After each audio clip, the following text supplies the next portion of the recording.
In cities across the world, small homes mean cramped spaces, walls closing in, making you feel small too. But step into a Japanese home, often the same size, and it just feels big.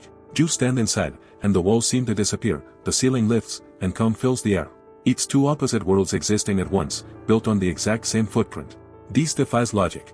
So how do they do it? It's not an illusion.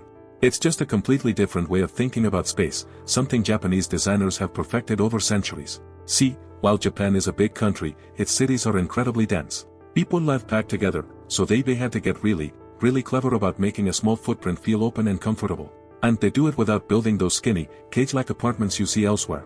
They rely on two simple, but brilliant ideas. The first is what's called living low. It's exactly what it sounds like. Furniture is lower to the ground.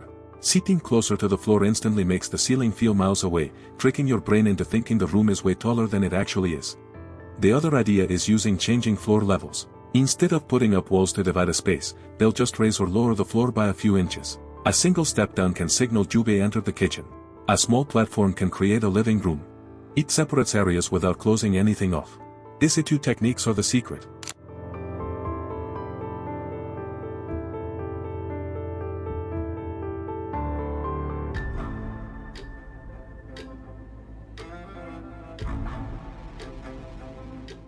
And today, we're breaking down exactly how they work. Let's start with this idea of living low. At its core, it's a simple but powerful trick on your eyes. When you lower your body, you lower your eye line. And when you're sitting on a low sofa or a cushion just a few inches off the floor, the ceiling automatically feels much higher.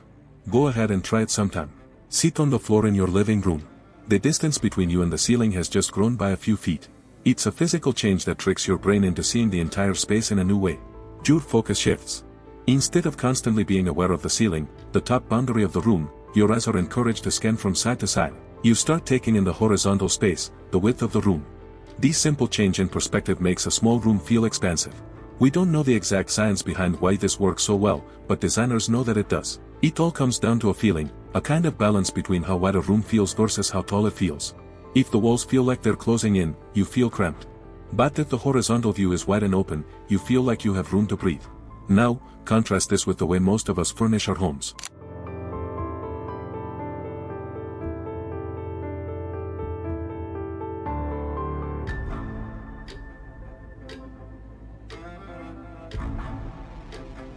Think about a standard living room.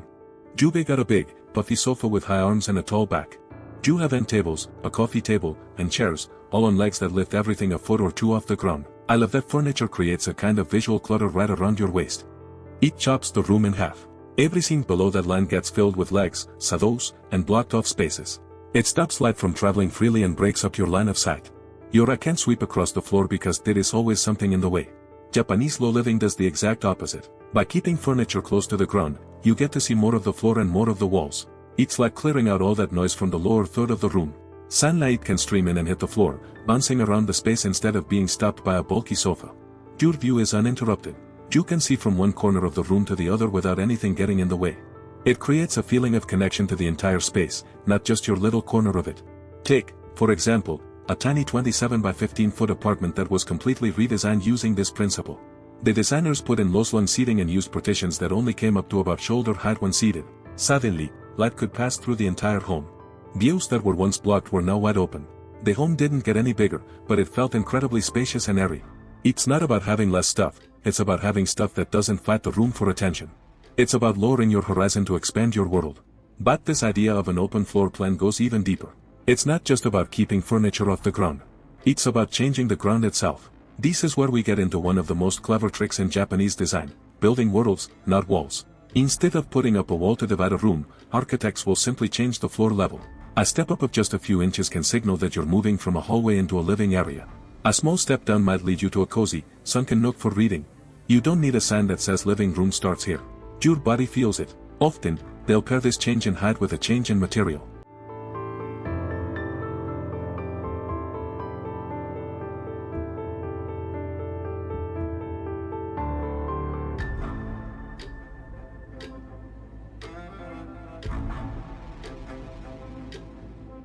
You might step off a cool stone entryway onto a warm wooden platform, or from the wood onto a soft tatami mat.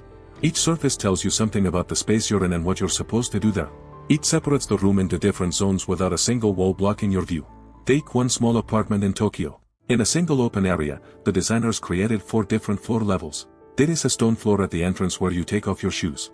A step up leads to the main living space. Another step takes you to a tatami area for sitting, and so on. Each spot feels like its own distinct world, even though you can see them all at once. And that's the real goal here. It's not just about splitting up a room for function. It's about creating a feeling. By changing the floor level, maybe adding different lighting or a pop of color, each little zone becomes its own destination. It's a place you want to go to. This taps into a classic Japanese idea of making small, personal spaces feel important and special. Think of a traditional tea house. Some are barely 6 feet across. They're deliberately tiny, designed to make you focus on the details, the tea, and the person you're with. You completely forget how small the room is because you're immersed in the experience. Changing floor levels in a home does something similar. It encourages you to focus on each little world inside the larger space. And it's incredibly efficient. In one 710 square foot apartment, the designers managed to fit 6 different levels on the first floor alone. The entrance was the lowest point.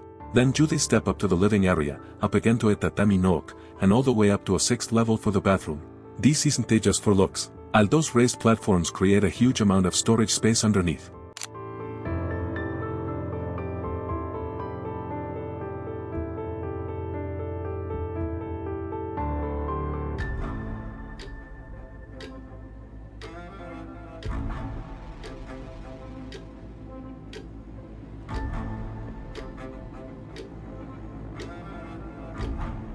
Raising the floor in one area can also free up vertical space in another, making just enough room for a sleeping loft above. It's a design that works on 2 levels. It tricks your brain into seeing a small space as a collection of interesting, separate worlds, and at the same time, it physically creates more room for your stuff. It's making the home feel bigger, and work better. So you have these 2 powerful ideas, living low to the ground, and changing the floor level to create different zones. When you put them together, something really special happens. It's not just about making a room look bigger. It's about making it feel better on a psychological level. Let's break down why sitting low works so well. Even though researchers aren't 100% sure why, it seems to trick our perception of space. When you're sitting on a low cushion or directly on a tatami mat, the ceiling instantly feels higher. Your eyes naturally look out, across the room, not up at the walls.